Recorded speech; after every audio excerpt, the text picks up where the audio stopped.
What is up, guys, and welcome back to a brand new video. Today we are back with round number 7 of season 2. This is episode number 28.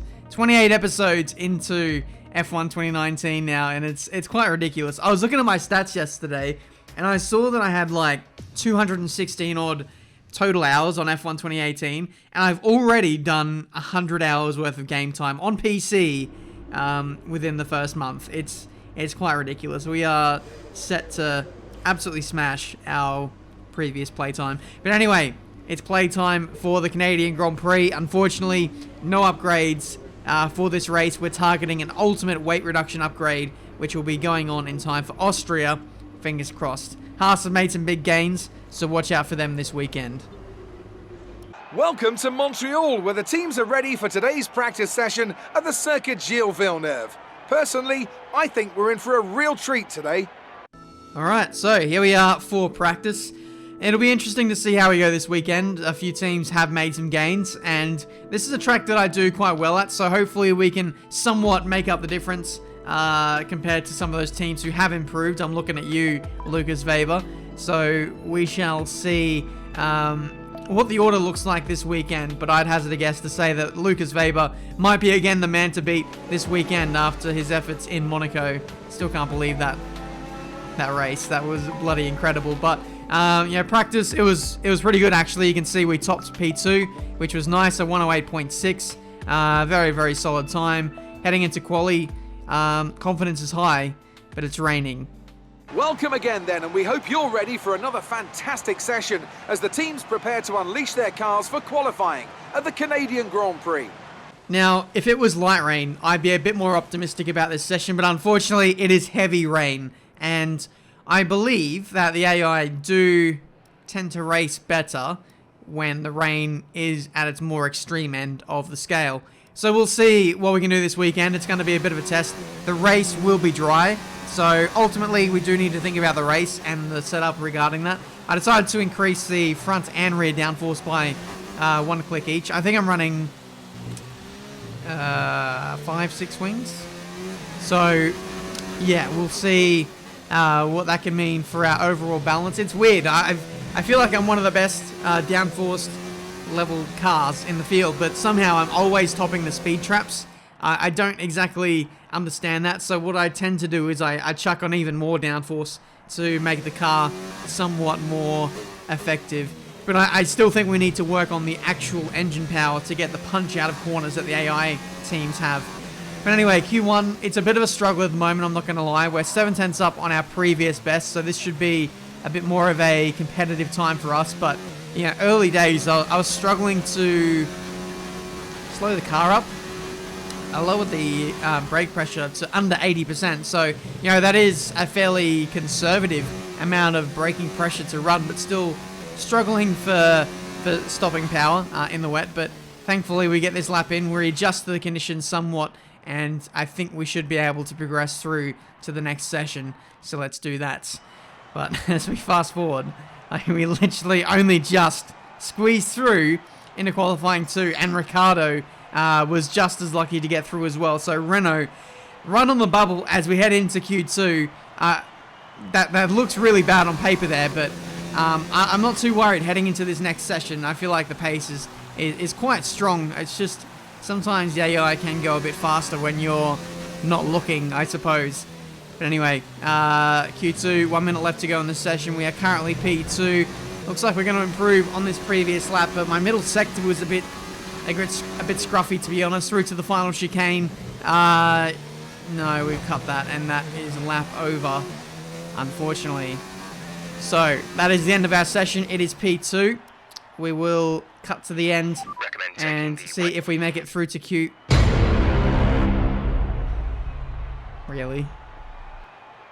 We are second with literally 3 seconds to go.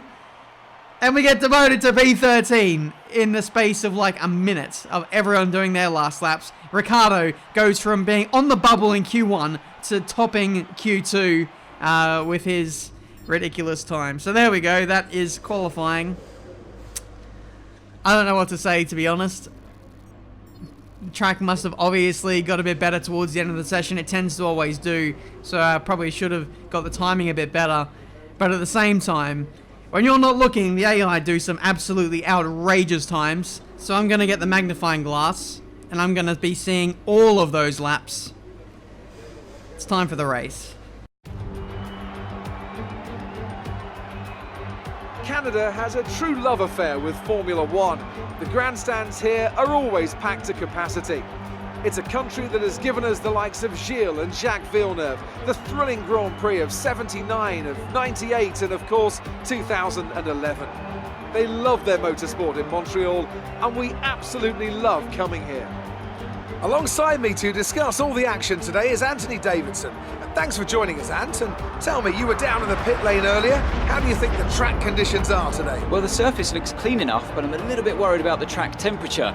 It's pretty cool out there, which could give some teams difficulties when it comes to keeping their tyres in the right operating window. The cars out there that work their tyres hard and really put a lot of energy through them, they'll be the ones that are better off. Keep your eyes open on the run to turn 1 and keep it clean. We want to come out in one piece. Good luck. I do too, Jeffrey. I don't want to be having my car hanging out off the side of a barrier in bits now, do I? But welcome to the Canadian Grand Prix. It is crunch time. We're down the order. We've got somewhat of a fast car, I think, in the dry. But the grid is well and truly jumbled up. Ricardo was, you know, the man to beat in Q2. I don't think he's anywhere near the front in Q3. Unfortunately, that's what happens when you are absent for a qualifying session. It kind of reverts to Season 1 pace. But regardless, Renault are looking forward to a good race, hopefully. Race strategy, I'm just playing around with it because we do have the free choice of tyre. We all did qualifying on the wets, so we can start the race on any tyre we want. Thought about starting on hards, but it looks like the double medium to soft strategy is the way to go. And we'll chuck on the softs towards the end of the race. And hopefully get fast lap, trace down the leaders, and see how we go from there. I am quite interested to see if anyone does a one-stop today, but that will be a stretch. 5 red lights, and away we go in this Canadian Grand Prix. Unfortunately, I missed the start there. I was looking at my optimal bite point for the clutch, and just missed it by a fraction of a second. So unfortunately, we lost the place to Kvyat, and we're on the back foot somewhat at the start of this race. Norris was someone who got away amazingly off the line, I think it was. Leclerc got a bit of a shove from us through turns 1 and 2, so he's lost a place.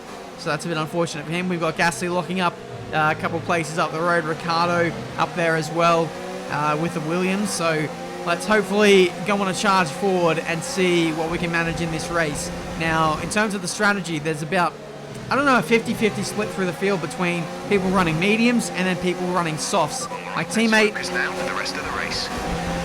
Thank you. My teammate is one of those who is on the soft strategy and will be diving it in quite early. So at least we're splitting the strategies here at Renault. But I feel like anyone... Oh my god, look at all the sparks on the back straight. That is absolutely crazy. So many cars flying through there. Someone has lost a bit of front wing. I think it was one of the McLarens. I can't confirm that though. Everything was happening very, very quickly. But anyone who's starting on softs here, I feel like it's going to get held up by the people on mediums. It's such a short transition in the pit lane. They're not going to rejoin in much clear air. They'll be joining into the thick of another battle, probably. So, that's something I wasn't really thinking about at the start of the race. But now that I'm kind of analysing the race and the way that it's going, running along in the first stint seems to be the way to go, like twofold, because you get clear air for later on, and you also get the chance at setting a faster lap. But running side by side with Kvyat, a bit too much of a squeeze there for me, I will admit. But we hold on to P11. He's looking quite threatening in the moment on his soft compound tyres, and Norris seems to be a bit slow in a straight line. We get past him, and we are now into the points after a handful of laps of this Canadian Grand Prix. A bit of clear air now for me to indulge in, so we can see what the pace of the car is like. But, you know, early doors in this race, 7 laps in, the leaders aren't really getting away. I think there was a Mercedes who was leading the way, but it looks like it is Sebastian Vettel now. It's a big train, like literally no one's getting away. So this is playing into my hands quite massively, as everyone who's on softs will start to fall into our clutches a little bit. But we see a Mercedes in, we see Lucas Weber in as well. So diving in for some early stops. So it looks like a 2-stop for the AI is well and truly on the cards. This is Ricciardo going for a move on Bottas, I think. Can't quite get that move stuck as the engine power, isn't the great. We still don't have amazing drive out of corners compared to some other teams, and that kind of lets us down. But at the top end of the spectrum, car is second to nobody. So, yeah. Anyway, Gasly on the attack on Bottas. I think Bottas might have a problem here. He's diving into the pit lane along with someone else, a Red Bull, another Haas, and my teammate is also in as well. So that relinquishes us into P3 with Gasly, the man in front, punching the hole in the air, giving us a bit of slipstream, a bit of DRS, actually saving a little bit of fuel behind him, but not too much. But I think we'll possibly go for a move in a minute. Give us the best in lap you can.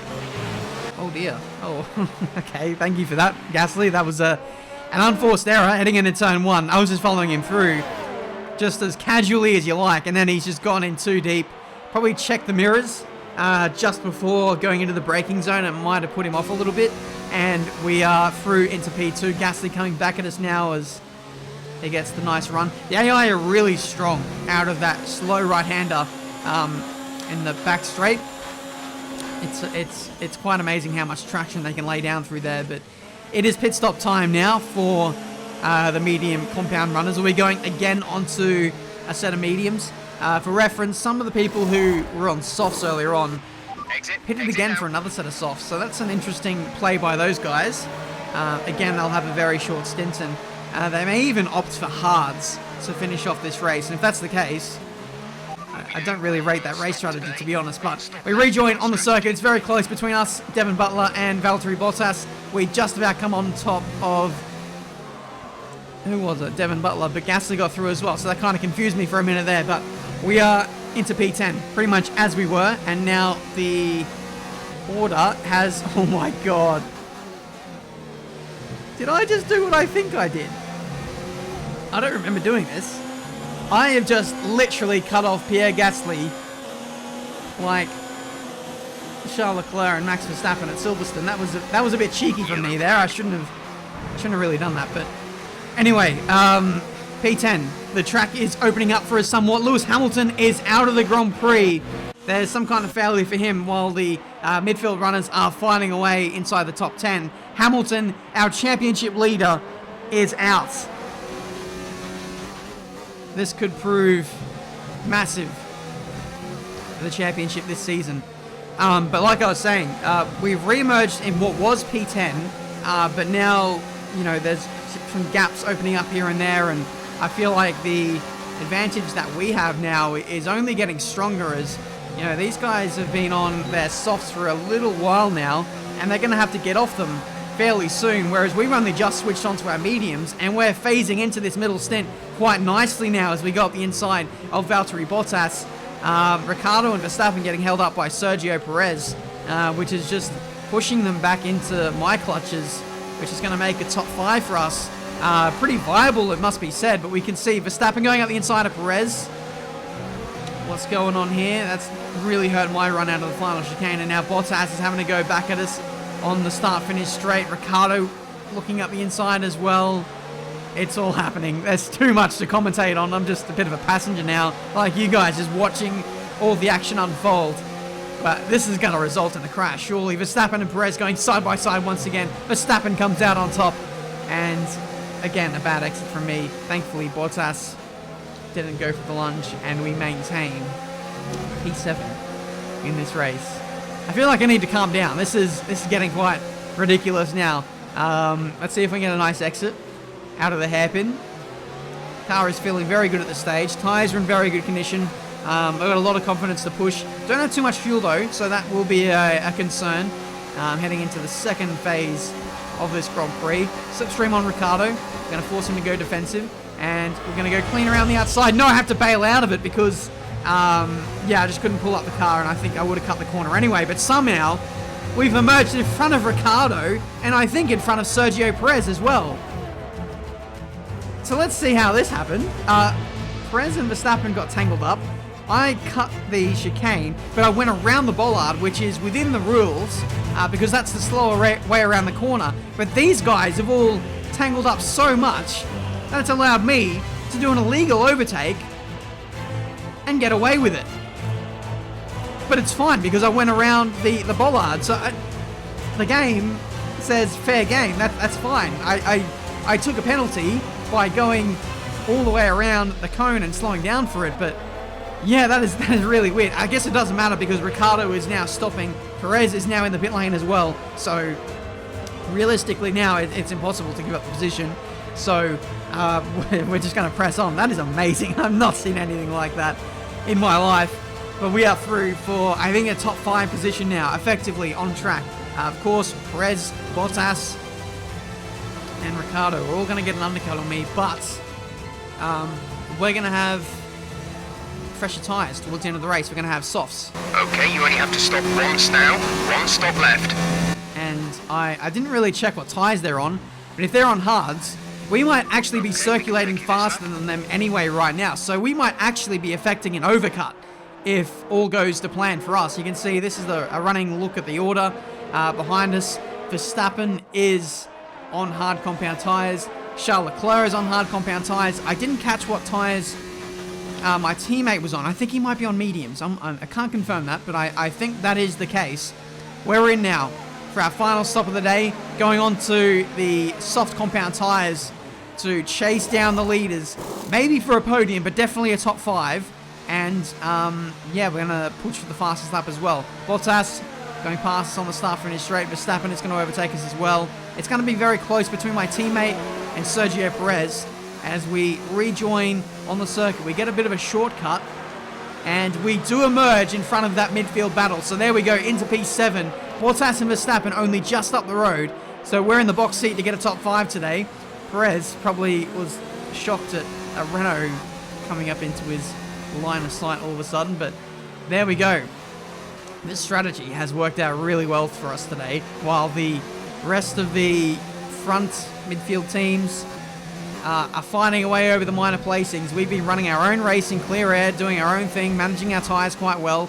Fuel has been a bit of a concern as always, but you know, we've been running at a really good pace, and now we can really push the car towards the back end of this race. Up the inside of Verstappen into the hairpin. I've gone in very, very deep, but we have a better run around the outside. That's a very unorthodox kind of move. A very deep and late dive bomb. But Verstappen, we kind of interrupted his exit, and we had space on the outside, and we were able to just punch out of that corner so much nicer than him. We're on tyres that are 2 steps softer than what his are. So, you know, this phase of the Grand Prix, we're going to be about 2 seconds faster than anyone on hards right now, which is ridiculous. Fastest lap of the Grand Prix on lap 28, 109.4. I don't imagine anyone else is going to be challenging that time for the rest of this race unless they chuck on a set of softs for the strategy. But I think that fastest lap now is pretty darn safe. Next up, we've got Valtteri Bottas. He's on mediums. Charles Leclerc, a few seconds up the road from him. He's on hards and is even slower. And then after Leclerc, we've got the 2 Haas's on the podium in this Canadian Grand Prix, with I think Sebastian Vettel leading the way quite convincingly in this race. Right, let's take a deep breath. Let's get ready to finish out this race. Around the outside of Valtteri Bottas. Nice top-end speed there from the Renault. We utilise that, and we are through for position... I don't know what position this is for. Is it P4 or P5? I think it might be P5. It is. So, not a bad recovery after what has been a pretty disastrous qualifying effort. We should have been right up there. But, you know, the game is a bit funny sometimes. And I guess in real life, there are some moments you just can't control, and sometimes weird moments happen. But anyway, we've got Bottas coming back at us here on the last lap. My tyres are starting to go off a little bit, and that's inviting Bottas back into the game. But we've got decent straight line speed, so we should be able to keep Bottas at bay. A bit of a moment there into the hairpin, as the back end wasn't feeling overly stable under braking.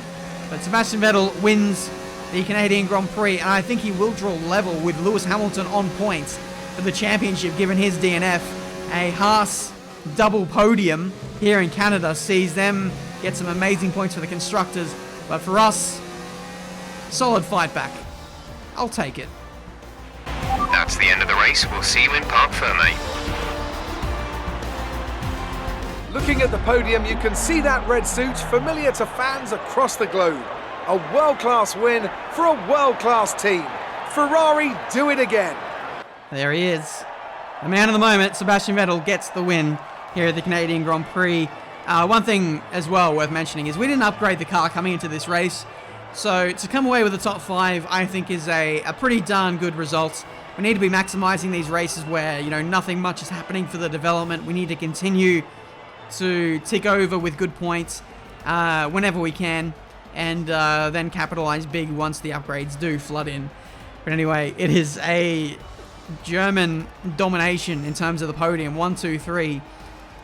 Can you guys tell me the last time we had a German 1, 2, 3 on the podium in F1? Must have been a good few years ago now. Anyway, constructors and drivers standings. We actually lose out to Charles Leclerc, who got a couple of points on us, but overall we draw ourselves closer to the top of the championship by 10 points over Lewis Hamilton by virtue of his DNF. Again, solid points for the constructors, for Renault, so that's nice to see, but Haas is catching. And we need to upgrade the car to keep tempo. We do have that ultimate drag reduction, not drag reduction, we have that ultimate weight reduction upgrade heading on the car in time for the Austrian Grand Prix, but in the meantime we will work on some other upgrades to hopefully go on in the next race or the race after that to coincide with that ultimate upgrade. We'll have to wait and see. We've got 1900 resource points to spend. So what shall we do? That is a good question. We could go for like a major downforce upgrade, but the problem is we can only do one. We can't do both. If we could do both, that'd be an ideal scenario. I think I might go for engine power, given that I have been complaining about it recently. Give us a bit more punch out of corners and should hopefully help us in both attacking and defending when it comes to the race. Can't do a downforce upgrade. I don't think it's really worth it at the moment. We're having a look at some ultimate upgrades, which we might target towards the end of this season. But I think given the fact that I've been complaining about it as well the last few races, we're going to do some durability upgrades, and I think we're going to do an upgrade to the engine durability, simply because the ICE is wearing so much more than other components within the power unit. So that should hopefully make things a bit more balanced. But in terms of other, durability stuff, I think we might take a look at the gearbox. But that's if we have, any spare resource points that we don't really need. But in terms of the gearbox, we only really struggle at Monaco, I think I've noticed. When it comes to other races in the season, we don't really struggle anywhere else. So it may not be a consideration, but it will be something I'd probably target at some point, so that when we get to Monaco Season 3, I don't know, we don't have any worries. But anyway, that has been this Grand Prix for today. Hopefully you guys enjoyed. Leave a like if you did. Subscribe to the channel if you're new to see plenty more racing game content. 3 upgrades on the way, and hopefully we can catch up to Haas and get in the mix for this championship. Time is ticking.